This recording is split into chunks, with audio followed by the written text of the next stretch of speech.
All right, everyone. All right, as you can see, we're all the way over here on the right because we have none other than Capt Jay Watkins in the house tonight for Truth on Tap LiveStream. Capt Jay, welcome.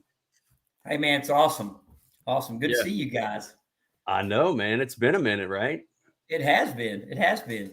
Boy, me and Kyle, we're going to see each other pretty quick here. Yeah, right. Yeah, counting down. That got a smile. That got a smile. Can't wait. Yeah, When are you awesome. When are you gonna start shifting back down there, Captain Jay? I'm going to leave on the evening of the 26th or 27th of December. And this year I'm going to stay an extra month. We're not coming back till April. So we're going to stay January, February, March, and maybe all of April, but for sure 2 weeks of April. Yeah, copy.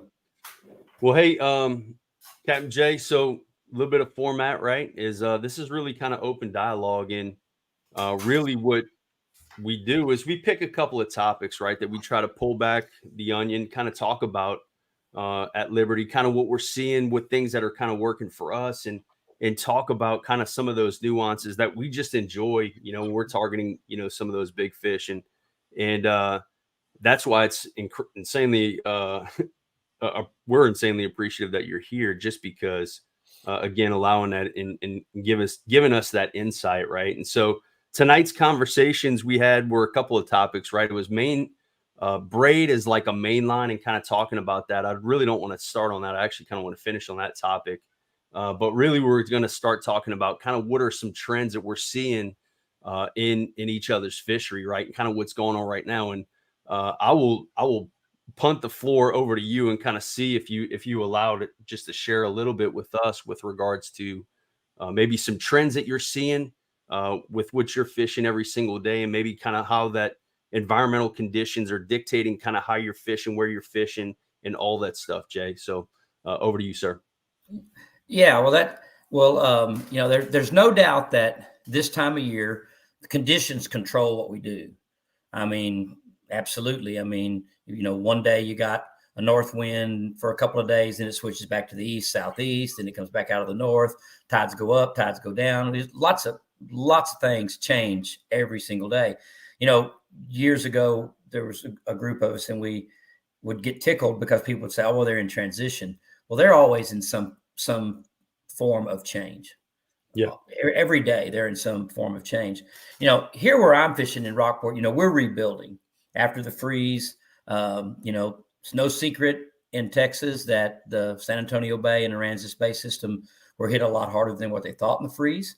And I think some of that had to do with the fact that during COVID, there was no way to measure what was going on out there, because I think the state, they were shut down, just like so many places were shut down. So there wasn't any creeling, there wasn't any net service, there wasn't a lot of science or biology going on.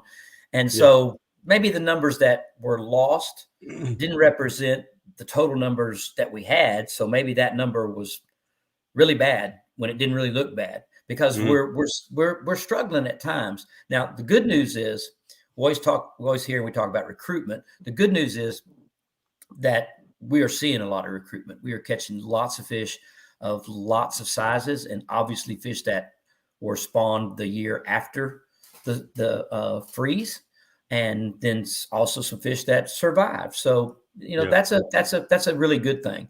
But most of this time of year, and most of the people that listen to these podcasts and YouTube channels, they're like everybody else. They're interested in the upper slot type of trout. And, obviously that's what I like to chase. And I get in the wintertime, I've selected areas and selected clientele that's exactly what we do. And, and what I try to explain to people is this: the older these trout get, the more savvy they are. They've heard more boats. They've seen more stuff. They've been introduced to more predation. If you fish anywhere along the Middle Texas coast, even going down into Baffin and into Mansfield, you know what dolphins are. And guess what? Trout know what dolphins are too. And those survivors, those bigger trout, they absolutely know what that upper apex predator is capable of. And so a trend that I'm seeing that helps me actually is I'm seeing that these fish are living shallow. They are living shallow. They're not going out deep, because you see the dolphin patrolling these deeper edges. You know, they know those bigger trout are up there. Yesterday, I had out in about 4 foot of water, and she would just stand on her nose and take her tail and go pow. And my guy said, "What's she doing?" I said, "She's trying to spook them." I said, because as long as they're set up on this clump shell and these little individual grass beds and they don't move, they stay put. I said that echolocation system that she's got don't work too good. When they move, it does. And I said, she's trying to make a move. I said, now the good news is, if that dolphin's out there, there's food there, and there's probably trout there. So there, it's a catch-22, I guess. But this time of year, and I'll just cut right to it. This time of year, I'm huge on getting in knee-deep water to thigh-deep water. I like singular type of structure. And the reason I like singular spread out type of structure is because that older, larger, more mature, more savvy trout, she owns it. It's hers. This is my grass bed. This is my shell clump. And you stay away from it. And it's going to allow me to blend. I'm going to sit here and I'm going to wait for something to come close where I can reach up and snap it. Understand this. The number of hours in a day while we're out there fishing throughout the winter, time, the number of hours that those fish are going to actively go at it and feed, it's small. It's a small percentage of the time. And as a guide and as someone that likes chasing big trout, I always tell my guys this. I said, here's what we've got to do. I said, we've got to find shallow, singular structure that has some deeper water access. Depends on what bay you're fishing in as to what you call what's deep. Yeah. In Rockport, 5 feet may be deep, 6 foot may be deep. You go all the way to Port Isabel and 3.5 feet may be deep. You go to Matagorda and 6 foot may be deep. Galveston, 8 foot may be deep.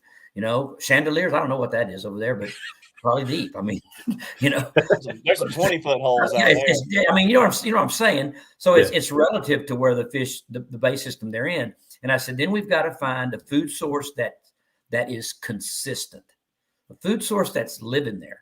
Okay. What makes a food source live there? Well, the food source has to have a food source. And this time of year, what's the main food source? Is it shrimp? Is it crabs? Is it shad? Is it mullet? It's mullet. It's mullet. The shrimp, the crabs, the shad, most of those have buried up in the mud, gone out to the Gulf, gone to deeper water. Mm-hmm. And so it's mullet. Okay. And why are the mullet up there in that soft, muddy water? Everybody says, well, they're up there because, Jay, at dark bottom, it gets hot and warms up. And I'm like, that sounds good. And you can just go with it. And that may be the case at times, but that's really not the reason that those mullet are up there. Those mullet are up there because their food source now, that grass is limited, their food source, those small crustaceans, I think they call them polychites or something like that. I don't know what Greg stuff calls them. I'm not a biologist, but there's some type of little crustaceans that are down in the mud. They suck that mud in and they filter them. And that's why you'll see areas where the water's really muddy. Those mullet are mudding the water up. The trout have just simply followed the food source to where they're at. And they're in there in that softer, muddy bottom because that's where their food source is. And it's where their food source is. That's a mouthful. So saying that, what you have to do is you have to find those areas where you've got an area where they feed, where they've got good shallow structure to feed. Why do they want to go shallow to feed? They want to go shallow to feed because strike is decreased. Less water to run in. Odds go up that they can get what they're chasing. All right. And then some deeper water to where they can, when the sun gets bright, especially in my area and farther parts south where the water is really clear, you get a day with high pressure and the sun pops out and the water's real, real clear. I just always tell people, look, they go deep and dark. And they're like, what? I said, they go deep and dark. They like to get down deep enough to where the sunlight's not really affecting them. People say, oh, well, the sunlight hurts their eyes because they don't have eyelids. And heck, I don't know anything about that. I mean, I'm like, that feels like a stretch to me. But I do think that sunlight penetration probably does affect does affect them in a negative way when they're real shallow. So they want to get a little bit deeper and a little bit darker. And so what I'll do is I'll tell my guys, I'll say, look, let's just slip out to where the water is a little bit darker. Still got the same structure, some of the same structure that we had up shallow, maybe even more limited out deeper. But that's where they go to live. And here's the thing, guys. When you where they live and where they eat are different is what you're saying. Well, where they live and where they eat are, in my opinion, are pretty close. They're pretty close, especially in bay systems where you don't have strong water movement, where you don't have strong tidal movements. And you know what? Y'all know this. Y'all fish back bays. I know Chris fishes in the back bay. I like fishing in back bays. There's very little water movement back there that's not driven. That's driven by tidal movement versus wind. Okay, so they're not being affected by tidal movement. They're being affected by water movement that's wind. So they can live close. They can live close to where they're feeding. All right, or wanting to feed, and they want to feed shallow. Don't kid yourself. They want to feed shallow. Now I'm short in stature, so I'm going to catch them shallow because I get weighed out there deep. That's maybe it's a blessing to me. I don't know, but the thing that I told my boys this, and I tell people that are really, really interested in learning how to really truly catch them. I said, the way you catch them is by getting in their house. You get in their house and you ease in there and you get in the living room and you sit down in the corner and you become a piece of furniture and they just finally relax and just start doing what they do. And then you catch them. And I told the guys this yesterday. I said, how many of you hear these stories? Well, we caught, best day I ever had, I had 25 fish over 25 inches or 40 fish over 25 inches or, some Cliff Webb stories that you just like. Some of them I saw, 30 fish, pull the smallest one out. It's 28 inches. I'm like, damn. I'm like, that's awesome. Okay. How did those guys do that? They did it by entering into the house, getting in the room they're living in, becoming a piece of the furniture, sitting there and letting the fish acclimate to them being there and letting them then go about being fish. Okay. And the way you do that is you drift in, you troll in, you walk in slowly. When you feel fishy, in other words, with me, the one thing you can't teach, guys, is gut. You can't teach gut. Okay, that gut feeling, it just has to be obtained. You have to learn it. You have to experience it. And every time you experience it, you log it in. And then when it happens again, or you see some signs, it triggers something in you that makes you have that gut feeling that, hey, man, I think this feels right. Well, the reason it feels right is because your brain's replaying what happened, and it is right. You've already seen it before, and it's already been a successful pattern. Okay, so your brain is recalling what your eyes are seeing, and when that happens, you stop, you set up, and you allow it to happen. Well, what happens is when you do that, and you just stand there, then they become school fish. They're comfortable, and you catch big numbers of big fish. I tell people, look, if you can ease up into shallow water and you see that school of reds and you're just going to cast on the edge of them and you're just going to cast over here. And then when they spook, you're just going to stand there. Are they going to come back to where they originally were, where you caught them? Guess what? They are. The fish you don't see are doing the same thing. The fish that are underwater that you never see, they're doing the same thing. So just be patient. Kyle's laughing up there because I know he's done chewed somebody's butt out today, probably. No, it was pushing through. Sam Davis. Sam Davis is a friend of ours, and he's hilarious. And he's a bigger guy. And his comment is, "Become a piece of furniture." The first big child advice I feel confident I can do. That guy. Well, he's hilarious. Well, and the thing about it is, the facts are, it's relatively simple if you just stop and think about it. And the way I tell it to guys every day, or we're spread out yesterday and today, 50, 60 yards apart, throwing at clump shell, all right, in 3 foot of water, muddy bottom. and you got 4 fish on at a time, and you're 50 yards apart. I said, guys, how many do you think are out there in front of us? Okay, they weren't big fish. They were 16, 17, 18-inch fish, but we caught 50. Mm-hmm. And in a matter of 2 hours, never moved our feet. But I had a couple of guys in the group that I kept having to say, look at yourself. And they'd say, what? I said, look at yourself. Look where me and Jimmy are. Look where y'all are. You're creeping out. You're setting the hook. You're letting one pull you forward. You're trying to grab one. You're taking a step. Over a period of 15 or 20 minutes, you've taken 20 steps. You're 20 feet, 20, 30 feet farther out there. Now you're getting into you're getting where you're making them uncomfortable. And the bigger the trout are, the more sensitive they are to that. People ask me all the time, I say, how come you don't drift your boat up behind you? You're old. You're 66 years old. You walk back in that mud. I know you're tired. Why don't you just drift your boat up beside you? I don't want that hull slap back there. I don't want that hull slap 50 or 60 yards behind me. Do I think they hear it? Absolutely, I do. Yeah. Absolutely, I do. I know this. They hear a boat. They hear a boat coming from hundreds of yards off because I see them move. I see them slowly, lackadaisically swimming by me. You know why they're swimming by me? They're just moving. They're moving way ahead of what's going on. So I don't want the boat back behind me. I want it, way back there. Jay, I want to pull a thread on that one just a second. So do you feel like maybe it's a little bit of a trend that I've seen over the last couple of honestly years, especially in the wintertime, and where I fish. But what I feel is that a lot of those afternoon bites can be really epic. And what I equate that to myself is just listen. It's quiet, right? There's no boats running around. There's no wet sound speakers blaring, whatever. You can hear birds. You can hear a pelican bussing bait, right? You can hear shit.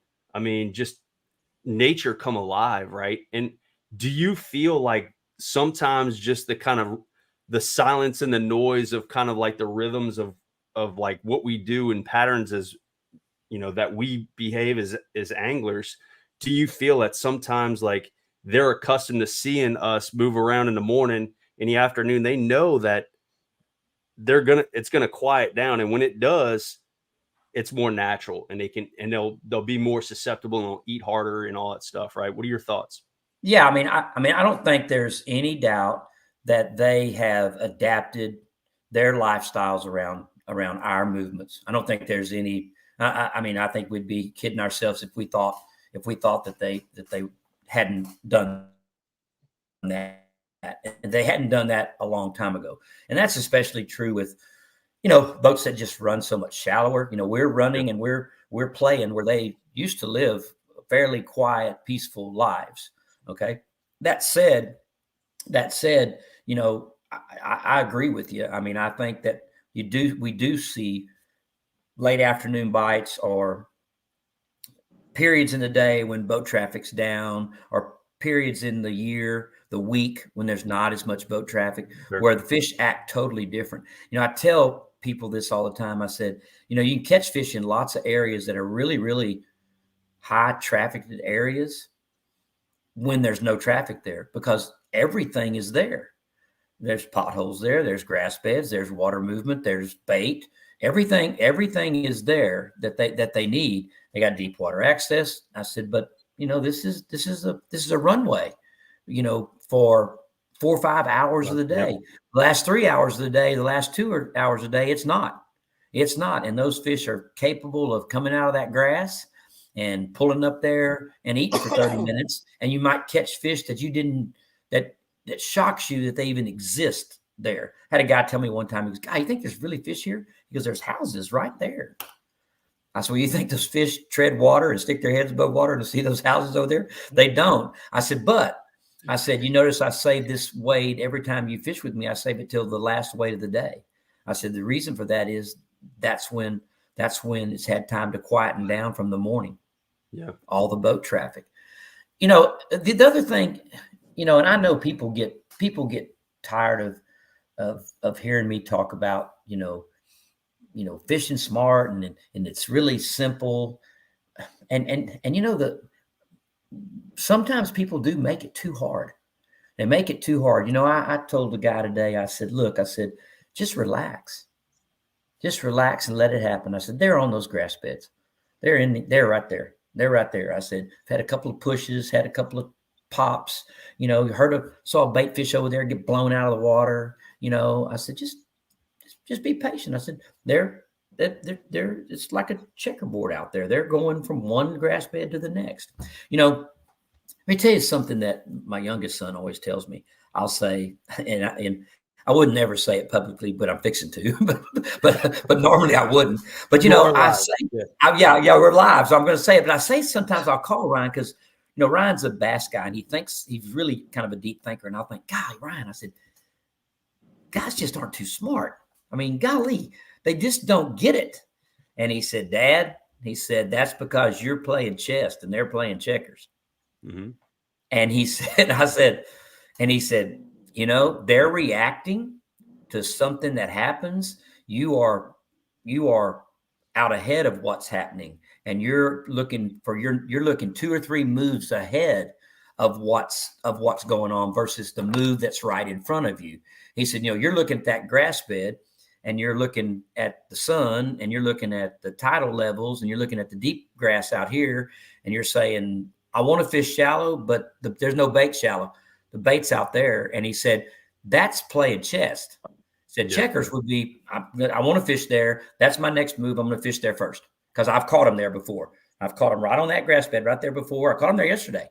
So I'm going to go fish there right now. When the signs aren't showing you that they're there, the signs are showing you that they're out here in 3 foot of water, not 1.5 foot of water, because that's where the bait is.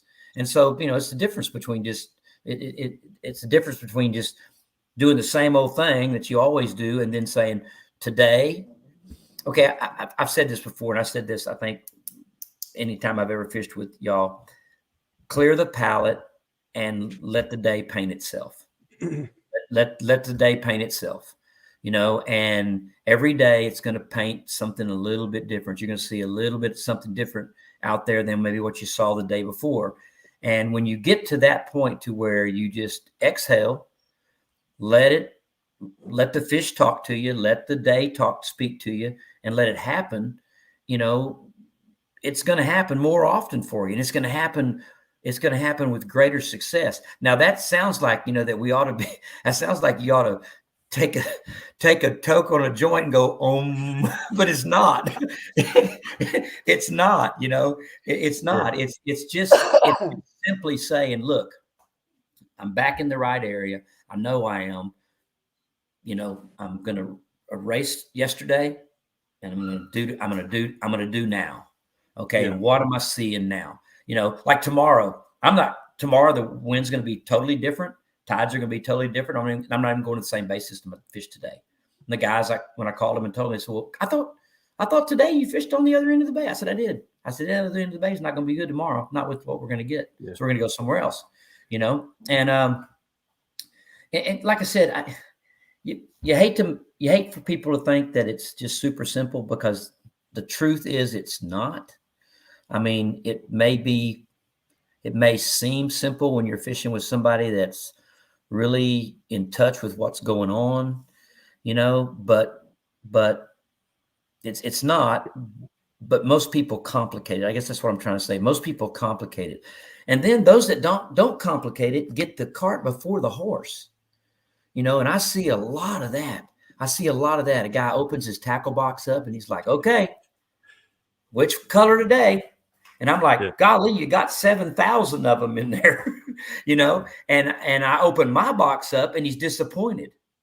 He's like, wow, you got like 4 colors in there. I said, I got the colors for today. I've got the colors for this water. I've got the colors for this time of year. You know, I've got some colors that are good all the time. You know, all of you know, anybody listening, these 3 guys have fished with me. You know, I'm not a big fan of bright chartreuse colors, bright, you know, just standout colors. I'm more pastel, more, you know, just natural colors. And I'm more about making the bait do something that makes the fish want to eat it versus color. And you know, lure manufacturers and my sponsors hate that, because they're like, "Guy, you're the most boring guy." Eric Botnick with Mirror is like, "You're the most boring guy in the world. You know, we can only sell so many watermelon red glitter Little John XLs. You know, that color. Hey, and just for the record, guys, anybody that knows, that color is not new. Watermelon red glitter is not a new color. 1967 is when that color was first originated in some lakes in East Texas. So it's not a new color, but there's new variation. There's new variations of it. Yeah. Okay. Hey, Jay, yeah. couple questions. First off, we'll take one from the audience that's up there on the screen from Sean Robertson. So do you tend to stick towards the windy banks? I always prefer casting directly into the wind. Your thoughts on that? Yeah, I like fishing windward shorelines.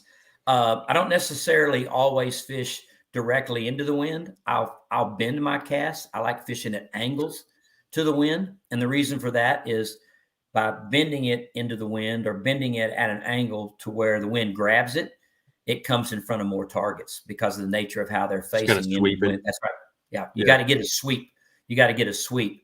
And the wind is causing that sweep. And that sweep is natural because the wind is pushing the water and the bait fish are reacting to the water movement and they're being swept with the water. And that broad-tailed fish, you know, mullet have forked tails. They're built for speed and not for maneuverability. And that trout or that redfish, they're built for power. They're broad-tailed fish. You know, they're built for maneuverability and power. So they can sit there and just kind of, I call it idling, you know. They can just kind of idle. So, you know, by fishing a windward shoreline and position yourself offshore, you know, you can bend those casts all the way into the shoreline, you know, at basically 180 degrees. And as you receive bites, if those bites continually are received along the same angle, then you can do away with some of the other angles that aren't productive and concentrate on that angle. What you're doing is you're fine-tuning. You're fine-tuning your weight and you're fine-tuning the line that the majority of the fish are on. Once you do that, then every cast is counting. You know, last week I was fishing a windward underwater spoil that was windward, and water was deep, and it was getting wet over the top of the waders because everybody I had in the group was short. And I kept telling the younger guy that was with me, I said, let's trout her offshore. He goes, what do you mean they're offshore? I said, we're getting bit 10 foot in front of us. And he said, man, what are we going to do? I said, I'm going to turn and throw into the wind. And he goes, gosh, wind's blowing like 20. And I said, just slide around me right here. And I said, see that line right there, 10 foot in front of us? I said, throw it right into the wind. Threw it into the wind. That wind grabbed it, just drifted down. Boom, boom. Pulled all the guys out there, and there's the bite. Okay. Mm-hmm. You know, and the reason we were able to fine tune it, and the reason we were able to capitalize on it was because during the cast, you're paying attention to where your lure is and you know where you got bit. You know, inshore, where we were casting way inshore on the windward spools, we were catching reds. You'd hook a red every time you cast up there. But if you didn't hook a red and you worked all the way back to you, got about 10 foot from you, boom, you caught a trout. The trout were staged offshore. They were still windward, but they were offshore in slightly deeper water. So when we figured that out, I said, instead of catching them right there, just here's the wind blowing like this, just bend it right there and throw it right there. Let the wind grab it and sweep it to right there. So we would cast like this, the wind would grab it and sweep it right down to that 10 or 12 foot in front of us. Once we figured that out, once it came through there, reel it in, flip it back. You know, guys will say, you don't reel your bait all the way in to you. You don't work it all the way into you. That's because I know where the bite came from. And I know where the bite's going to come from. And so as soon as I make a cast into an area and it's, say, 10 foot, and I'm boom, boom, boom, boom, boom, boom, and I feel like I'm out of the structure, I feel like I'm out of the bait, lots of time I'll just crank it in and fire it right back in there. You know, bass fishermen are notorious for that. Yes, they're they are. Notorious for that. Okay, they're notorious for it. And the reason they're notorious for it is because they know where they're going to get bit. I'm lucky enough to fish lots of areas that I have a really, really good idea of where when I make the cast, where I'm going to get bit.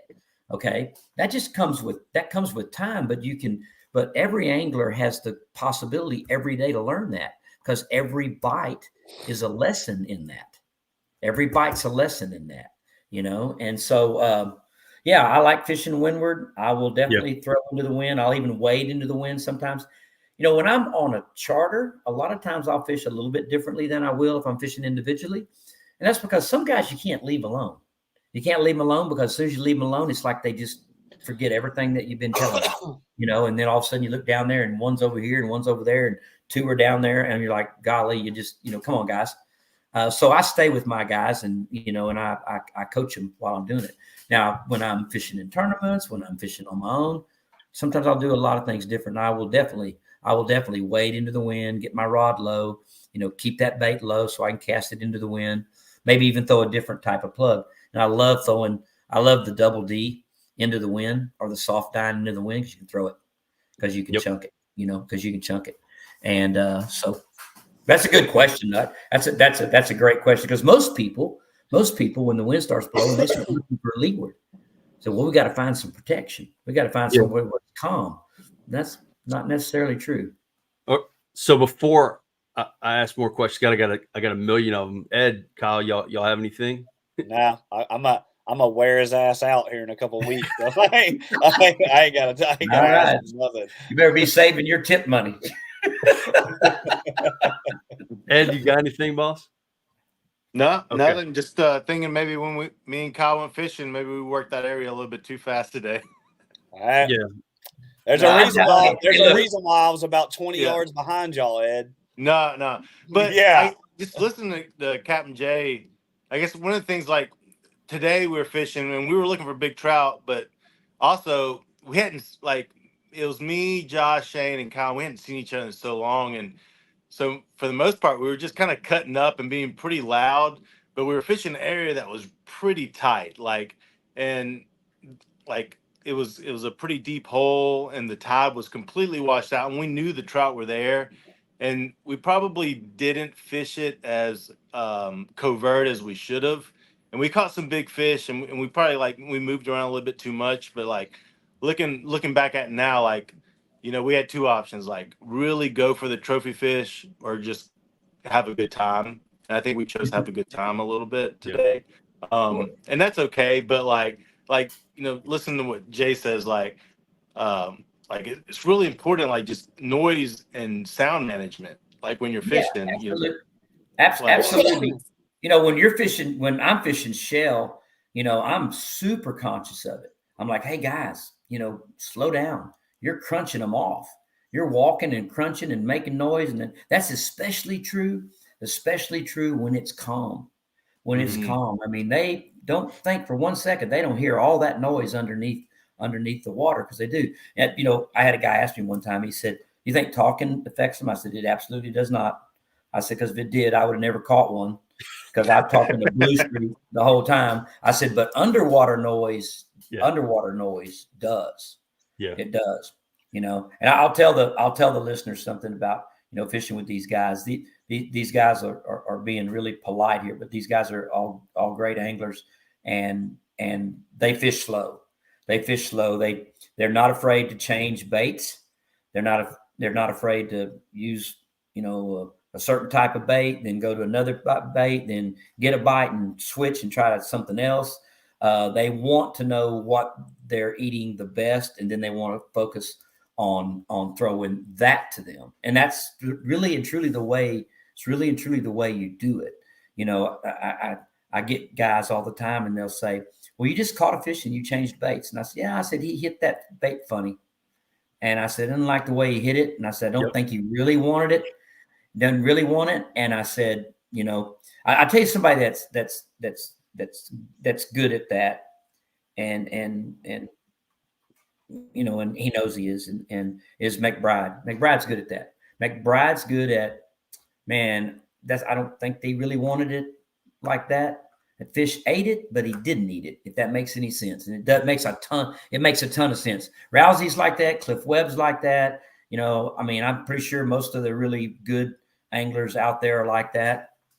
I know Lowell Odom will catch one on one color, and I look over there and he's got his box open, he's throwing something else. I'm like, what the heck are you doing? He's, well, I know they eat that. I know they want that color. We'll see if they'll eat this one, So, that's how you learn.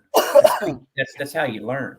Yeah, and here's why I'm like shaking. I'm like having a panic attack over here, because Mike and I have talked about this, and I truly feel this to be the case. And I love your thoughts on it, Jay. So this really goes for any technique, right? But I feel like sometimes if I'm working, in more so on larger fish, but what happens is when I get a bite on something, and lately it's been jerk baits, admittedly, but when they hit it, even in like 58, 59-degree water temps, as soon as I set the hook, that fish is like tarponing out of the water and just going berserk. And what I feel is that fish didn't trust his natural instinct and was inquisitive enough, and you just bang that bait just one more time, or something was just too much it could handle, and it made an error, and now it's like pissed. And that tells me all I need to know is that I'm getting in their like personal space, I'm getting in their mind. And so I don't know, and going back to your original point, which is complicating fish, and I probably do that way too often, but your thoughts on that behavior of even fighting, like setting the hook and seeing that fish's behavior just going berserk, and how and whether that dictates how they're feeding, or their, again, kind of their overall behavior. Thoughts? Well, I mean, I think what we absolutely know happens with bigger trout is that there's a lot of times that they are in a do nothing mood, and we trick them in to react. It's a reaction. It's just a reaction, and that's why when the bite's a really tough bite, I like to use baits that I can do a lot with, that I can vary the actions on them, that I can make them squat, make them sit, make them slow sink, make them ascend, make them rattle, make them swim, all maybe in the same cast, to see how what they're going to react to. It's amazing to me in cold water how you can get out there in 50-degree water, 48-degree water. Man, your mind says they're down, they're cold. I'm going to put this fat boy on, or this soft dine, or this soft plastic. I'm going to dust it in their face, and then there's bait there. There's good grass beds, you're like, man, I just can't get bit, and you got your corky there, you got a double D or whatever, and you can't get bit. Then you decide, screw it. I'm just going to reel in real quick. I'm just going to change. Oh, you're reeling in. Boom. Yeah. Okay. What happened? You took it away from her. She was looking at it. It did something to her. It lit some type of internal instinct to predate on her, and boom, she reacted to it. So what's your next move? Your next move better be to get a bait on there that does that, the entire cast. And see, I like double D's, Miradines, that sort of thing, because I can do that with them. Soft dines, I can do that with them. I watched Kyle last year down in Mansfield. I watched him, we were in shallow water. He'd work that soft dine with the rod tip up, just barely twitching. He'd get out in that deep water. He'd lay that rod down flat. Boom, boom, boom, boom, boom. Work that rod sideways, make that soft dine walk the dog, work it a little bit faster, and, and getting reaction strikes from him. It worked terrific for him. Okay. And we saw that yesterday and today. Clear water, calm water, no wind, throw a soft dine, you feel that fish, ding, ding, ding, ding. And then you reel in, put that double D on there, throw it out, boom, boom, boom, boom, boom, boom, boom, boom, boom. I mean, water just explodes. Okay, you know why? That's what she wants. What's she doing when she's coming up on that corky or that soft dine or that tail, and you feel that? She's just nipping at it. A lot of times they don't even have their mouth open. They swim up behind it and just turn her. I bet Kyle sees that in the surf. Just come up and boom, just dart at it and hit it. You got them hooked in the top of the head, hooked in the back. Okay, they're not trying to eat it. To us today, Jay. That me and Ed, we were started out with corkies, caught a couple of them on corkies. They're being real specific on color, and we switched to soft dines. And I caught last trip, same thing. I caught a fish, it hooked damn near right in the ass. I mean, just the treble hook in the ass, and I pull it in, and then me and Ed are right next to each other. And we're watching them swirl on it, and we're working it pretty slow because the water temp was super cold out there today. And I was like, well, let's speed it up and let's throw it on that flat. And we started doing that, and Ed started catching them, and they wanted it faster. I do that. That's one of my favorite tactics. I tell my clients all the time, I'm like, look, just because it's cold doesn't mean we're going to work it slow. Yeah, Sometimes they can't let it get away from them. They got it. They'll see it. They follow it. I think it's that, Jay. And I also think it's when you pull it past them so fast, they don't really have time to react. They're just going to hit it instead of looking at it and wondering if they're going to hit it. Oh, does that look like the way I want it to, this or that? I think when you move it through them fast, just like with cobia, they're just like, oh shit, boom, and they hit it before it's gone. Yeah, I think that's true. I think that quick movement at times it's just instinct. You know, the tiger just reaches out and slaps it, runs by and pow, slap it, you know. Yeah. It's just like I was telling my guys yesterday, and I had the same guys today, but I was telling them yesterday, I said, back to the dolphin thing. I said, look, you ever watch the Discovery Channel? And they said, yeah. I said, when the lions go out there and grab a gazelle, once they take that gazelle down, the other gazelles go back to eating. And I said, the trout do the same thing. I know it sounds like, golly, boy, that thing is messing us up. I said, but it's not. It's nature, And if you'll watch, even the dolphin are that way. If those bait fish aren't doing much, that dolphin's not really. He's not really that interested. As soon as they start jumping and running from him, he gets in that aggressive mode because he's a predator. It's a predator. Okay. I think I think that was one of the things that I learned last in my career was that when the water's really cold, they'll still come up and smash a topwater. They'll still come up and just aggressively hit a bait that you're swimming really, really fast. And I think I learned it. I think I learned it actually by going back to the deal where I said, I know where I'm going to get bit. So I throw out there, even with plastic, I throw out there and I, ding, ding, ding, twitch across the grass, dust it a little bit. Okay, I'm through the grass. Let's reel it in and get back out. I start reeling real fast and boom, she comes up and just engulfs it. Well, you know why? Because I sped up and she wanted it fast. She wanted it fast. People say, well, so then do you just throw out and reel in real fast? I said, yeah. Yeah. I said, yeah, that's exactly. They said, really? They said, does it work? And I said, yeah, it works. It works. I think the thing that you hope that people take away from something like this is that, I'm still learning. And the reason I'm still learning is because the fishery's changing. It's changing every year by the amount of pressure that the fish have. Okay. It's changing and we're going to be forced to change and we're going to be forced to, we're going to go back to the fish smart deal, but we're going to be forced to fish smarter. We're going to be forced to play chess, not checkers, in order to succeed. Here's something.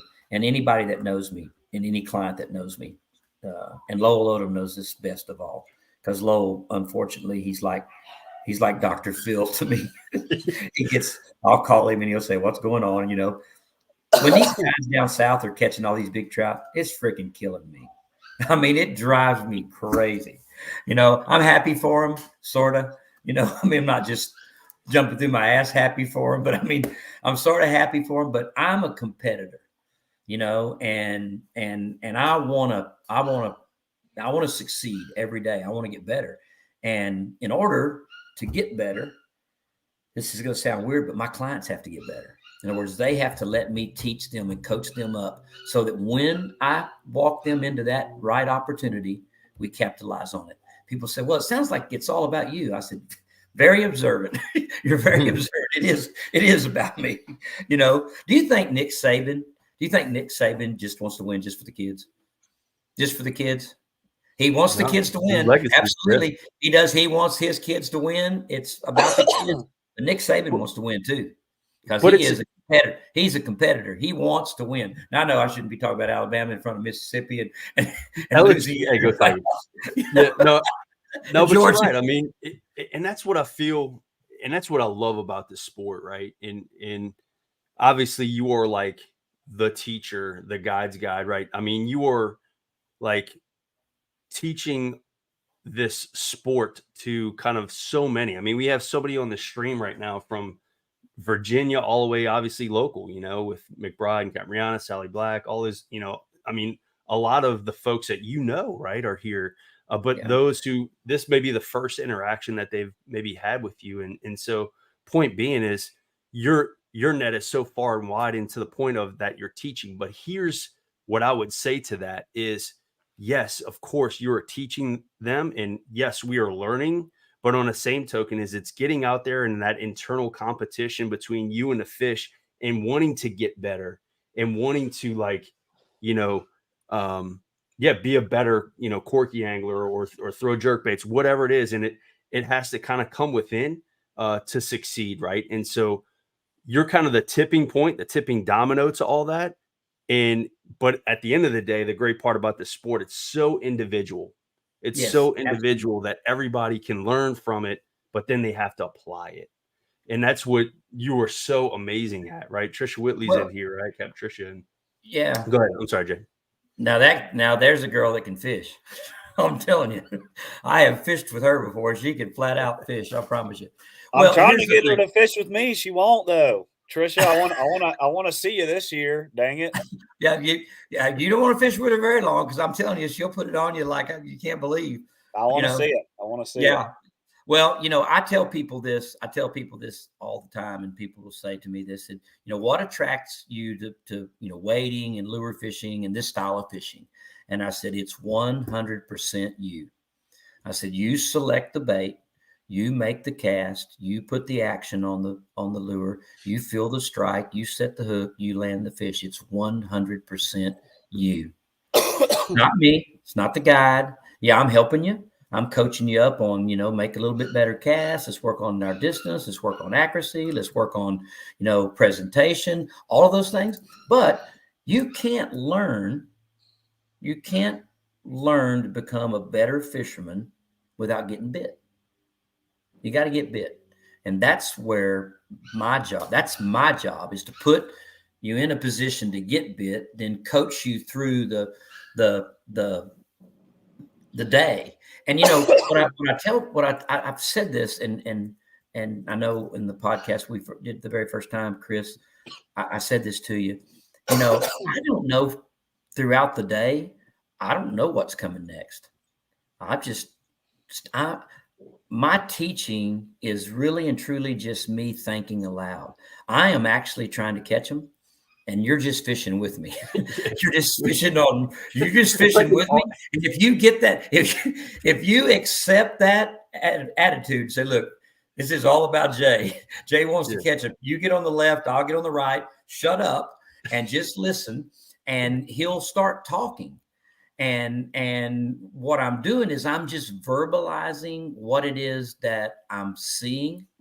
And when I'm quiet, a guy said to me one time, he said, boy, you sure are quiet. I said, why are you so quiet? I said, I don't have any material. There's nothing out in front of it that's, stirring any emotions up, and when I start seeing something, I might be in the middle of talking about, what kind of prop I'm running on my boat, or what kind of, wash plan I have at Watkins Landing. And I'll see a mullet flip, not jump. And I'll say, did you see that? Did y'all hear that? Did y'all hear that? Hear that mullet flip over there? Right there. Walk right there. Walk that way. That was a reaction to something that just happened underneath the water. Mm-hmm. Well, how do you know that was something that a reaction to something had happened under the water? I said, because when I hook a fish, quite often, when I set the hook and that fish shakes and moves, a circular area around bait fish that are close to that disturbance, they know what those gills sound like. When they hear that, they go, shoo. Yep. Okay, that's a reaction to the predator that just ate my lure. So when I see that, not on my lure, but I see it in nature in itself, I got a visual picture of what that is. And the angler's got to get that. They got to get that visual of that and say, hey, man, did you see what happened over there? We got to ease that way. You notice I said ease. No, it's not a track meet. It's a marathon. Just ease that way. And something I always want to tell people, and I want to clear this up. I don't think I'm the best fisherman out there. I know I'm not. I'd like to be, but I know I'm not. I know a lot of guides. I know a lot of people that are way, way better fishermen than me. I work hard at it. There's no doubt. But understand this, and me and Kyle had this conversation in depth last year. We've had it in depth on text messages, on the phone. Guys, gals, whatever your confidence lure is, that's what you need to throw. I don't care what your guide says, what your buddies say, what Jay Watkins says on some podcast. I'm confident in what I throw. I choose what I throw. They don't choose me. I choose them. And you need to throw what you're confident in. And the reason for that is you'll throw it longer. You'll be more in tune with it, and then if your way's not working, then try something else. I allow every day in my older years of guiding, I allow you to fail before I change what you're doing. People say, what do you mean by that? I said, well, I'll allow you to throw that jig head that's a little bit too heavy on braid with no leader, with no loop knot, with the worm hooked upside down. Because that's what you rigged. That's what you want to fish with. That's what's on there. And you said to me, what do you think about this? And I said, throw it. Then as the day progresses and it's not happening for you, I'll suggest, hey, you want to try this? And then I'll go change it. Now, my newest thing is this. So when I go change it, usually I'll change 3 or 4 things. And the guy will say, God, I can't believe you just changed that soft plastic and that one worked. That's all, just one little change. I said, well, we didn't just change that. I said, we added a leader, longer leader, or a leader. We gave you a 16th ounce head and a 2/0 hook or a 1/0 hook. We gave you a different color lure. We tied a little bit different knot. We tightened your drag up a little bit. So we changed about 5 things. They're little things. We've changed 5 things. I said, so now that we've changed those things, before you cast, your number's 5. And they're like, what? I said, your number's 5. And so they start casting and they catch a fish fairly quick. And I said, well, I was wrong. Your number was 3. You made 3 casts before you caught one. Or you made 5 casts, you caught one. And they're like, and you can't believe how accurate I am at it. Undoubtedly, what causes the change is a group of guys standing pretty close quarters. Everybody's catching them except for one person. Yeah. And that one person is throwing something a little bit different, working a little bit different, and so you change them. And I used to never, when I was a young guy, they'd get on the boat and I'd say, oh, take that crap off of there. Where'd you find that? That ain't worth the crap. Now, guess what's happened? I've already hurt the student's feelings. I've already hurt the guy's feelings. Now he doesn't really respect me, so he's not listening to me. So I allow people to fail a little bit. Then I coach them up and say, hey, let's try this. And I don't care when you get on my boat, I don't care what you throw. You can throw whatever you want to throw. Yeah. I'm going to throw what I have confidence in. I had a guy, I was fishing with Hill Dishman one time, and he was throwing a top water, and I was throwing a double D, and Drew Donaldson was throwing a double D, and Hill was catching them on a little super spook like that. And we were a long way from the boat. And I said, I hope you've got 3 of those. I hope you've got 3 of those, because neither me and Drew didn't have one, And I would have, and he said, do you want one? I said, yeah, I want one. I said, I didn't ask for nothing, so I'll change too, so be confident in what you got, and be open to throwing a lure that matches what you believe the fish want at that time during the day. And understand this, in the wintertime, especially throughout the day, that's going to change. That is going to change. What they want, how they want it, what color they want, what speed they want, what type of retrieval, that's going to change. Throughout the day, It's going to change. There's going to be peaks and valleys. The best fishermen out there, catch them in the valleys. We all catch them in the peaks. Yep. Best fishermen out there, catch them in the valley. When it slows and it's over, for all intents and purposes, it's over. In your mind, tomorrow when you go fishing, in your mind, when you've been trained by the solar lunar tables, when that moon rises or it sets and that deal's over, and instinctively you say, well, it's over. What do you think that fish is doing now that she's not feeding? Where's she at? Yeah. What do I have to do? What do I have to do to catch her? That's the challenge. Jay, to your point though, and I know it depends, right? Depends every single day. But general concept, if you mind sharing, in terms of how you would approach that day, right? So in other words, are you kind of going off of what was the, successful the day before, or are you going with like a tail first, trying to get some bites and then trying to dial it in from there? Or you throw in a double D, okay, and then just trying to see, like, do you have maybe a routine, if you will, or are you just kind of saying, okay, I'm seeing fish up here, I think this is the best application for this right here, and then going from there? What's your approach to that? I'm going to always go to, to start with, I'm always go to the bait. I'm going to go to where the bait is, regardless of whether it's shallow or deep. I'm going to go to the bait. I'm going to go to the bait. Listening. I'm going to go to the bait. I am, or I'm going to go to the signs of the bait. If there's pelicans, if there's osprey, I'm going to go, I'm going to go to the signs of the bait. All right.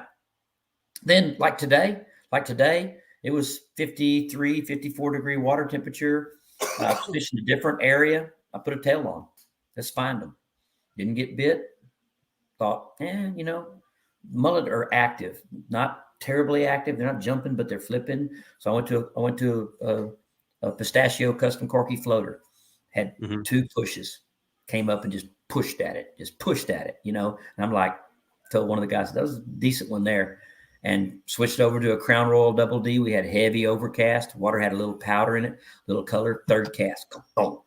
She just sucked it down, just. And I'm like, there we go. They want that little bitty bang, light little bang, 6 inches underneath the water. Bang, bang, bang, pause. Bang, bang, bang, bang, pause. Bang, pause. Bang, bang, bang. Just break it up. It up. And that set the tone. That set the tone for the day. Because that's what they wanted. But that's not what I started with. I didn't start with that because in my mind, it was super, super calm. It was cold. The water was not moving. And I thought, let's just find them. I've got a lot of confidence in a worm as being a lure I can find it. But a lot of people are that way with the top water.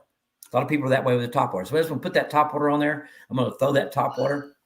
I'm talking in Tricia's book now. I'm gonna throw that top water on there, and I'm gonna have one come up and push or swirl or look at it. And if I don't catch him, if I can't catch him, I'll drop down. I'll drop down and catch him. To answer your question, though, if I was successful the day before on floating corkies, would I start with a floating corky the next morning in the same general area with the same conditions? Probably. Yeah. Okay. Why not dance with the one that brung you? The reason I asked that is, again, for a lot of people, depends on, your kind of angling experience, if you will. But, kind of get stuck in like, well, caught him here last week, throwing a tail, so like, it's just kind of that kind of natural mindset as opposed to, again, trying to see what's there, see what type of structure is there, and then applying to what's on. And I'm guilty of the first, right? Which is, man, I caught him on a jerk bait, on a rapid shadow wrap, or a double D on this side, or whatever it is. And I'm kind of, because I've had success, to your point, in that particular area with that particular lure, I want to feel that success again. And so I'll throw something that was successful, right? Again, going back to the confidence thing, but really that may not be the case. And so I don't know. I just try to go through a little bit of a routine in kind of each different area to kind of pick that apart. And really, I'm trying to just target a bite. And then that bite will tell me just a ton about, I feel like, what's going on, right? And then if I can get a second bite, then that really tells me almost all I need to know. And now I can really start putting the puzzle together. And well, the key to what you said there, that'll be the key to your success, is that you're not afraid to change and try other things. You don't get stuck. In one little mode, one lure, one bait, one mode. See, guiding, sometimes I get stuck in it. Sometimes when I'm guiding, I get stuck on a tail bite. I know they're going to get bit. I know we're going to catch them on them, and I just get stuck in a tail bite. And what happens is sometimes you miss some really good opportunities on some larger fish because that's not what they're doing. So, take 3 or 4 of your favorite types of lures, your favorite colors, and give each one of them some water time. Give them some water time, but try them and see which ones they want, which ones they want better than the ones that they just want, and which ones they don't want. I always start the day out with guys and I say, well, I can guarantee you one thing today. I know where they're not. And they said, what? I said, I can promise you this. The one thing I know, leaving the dock areas. I know some places today they're not, and we're not going there because there's no fish there, you know. And I don't know all the places. I don't know, and I don't know all the places that they are. I want to touch on all that for just a second, if I can. That's probably one of the best things I've learned from you, Jay, is the, you know, starting every day with a clean slate, especially where I fish Chandelier, because there's just so much area for me to just start with a new clean slate. And Chris, I will start on something like Ed and I today. I started with a Texas turnip corky because that is the only thing they wanted last time I fished there. Like, you know, like I like to start with that same bait, not just because I caught them on that. Like if we were fishing an area and, you know, everybody caught them on something kind of close, kind of different, you know, that's one thing. But when only one guy was catching fish, or I was the only one catching fish with a certain color bait, I do like to start with that bait because I feel like they're being color specific. But what I try and teach my clients the most is that a lot of people get stuck on, like, you know, oh, we caught them here yesterday, or people ask me, where'd you catch them yesterday? Where'd you catch them last week? Where'd you catch them then? And I try to explain to them, and I just can't get it through their head. I'm like, everything's different. That area is totally different now. There's no bait there. There's no nothing. And sometimes it gets to a point where I just got to take them there and be like, look, here's my track. Here's my waypoint. This is exactly where we were yesterday. Let's waste 3 hours and not catch anything because there's no bait here, you know?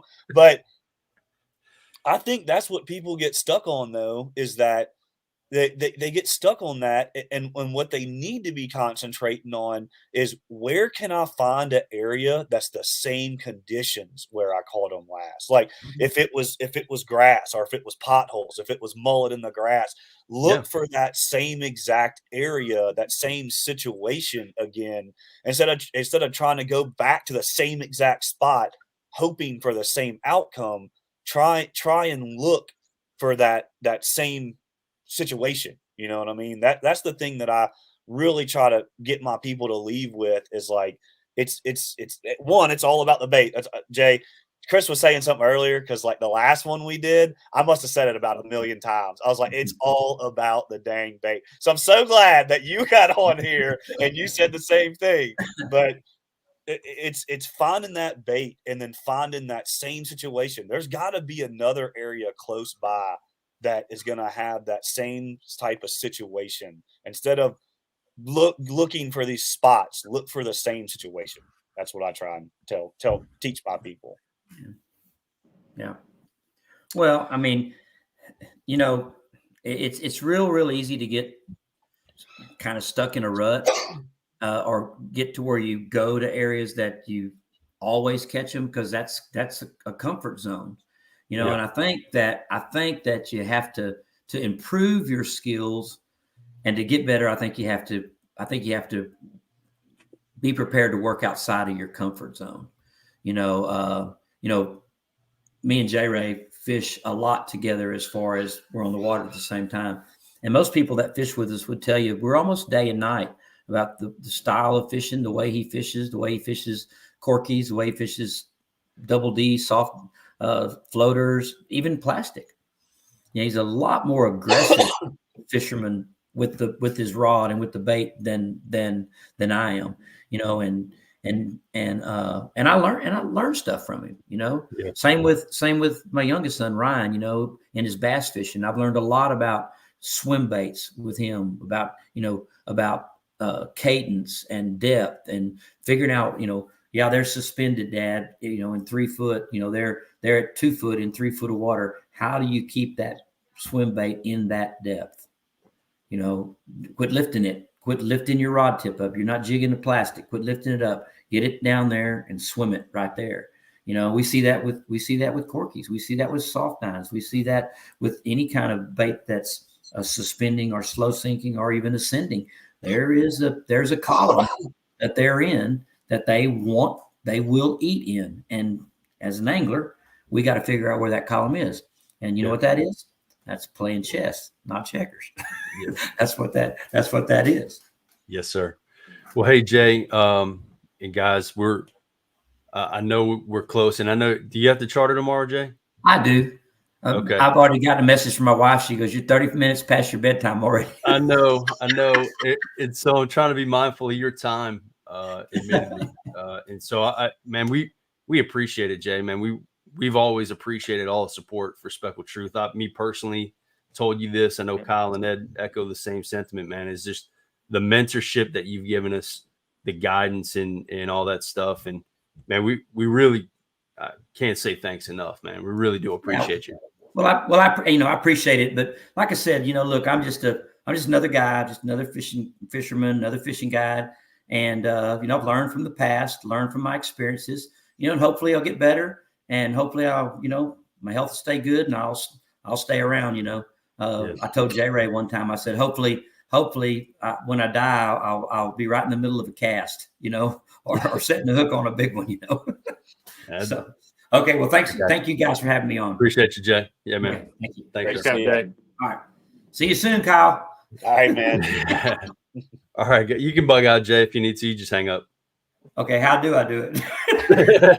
Well, how about this? We'll just end a live stream. So, hey, guys, really appreciate y'all plugging in tonight. The next live stream will be in plus 2 weeks. I'm trying to end it soon so Captain Jay can hit the sack and get after it. But until next time, guys, tight lines. God bless. There'll be a lot of stuff coming out in the next week or so just stay tuned. And we really appreciate the conversation. I know there's a lot of comments tonight. Truly appreciate it. Big thanks to Jay, Ed, Kyle. Thanks, guys. Appreciate y'all being here. And so until next time, guys, tight lines. God bless. Always remember, take what you need and release the rest. God bless.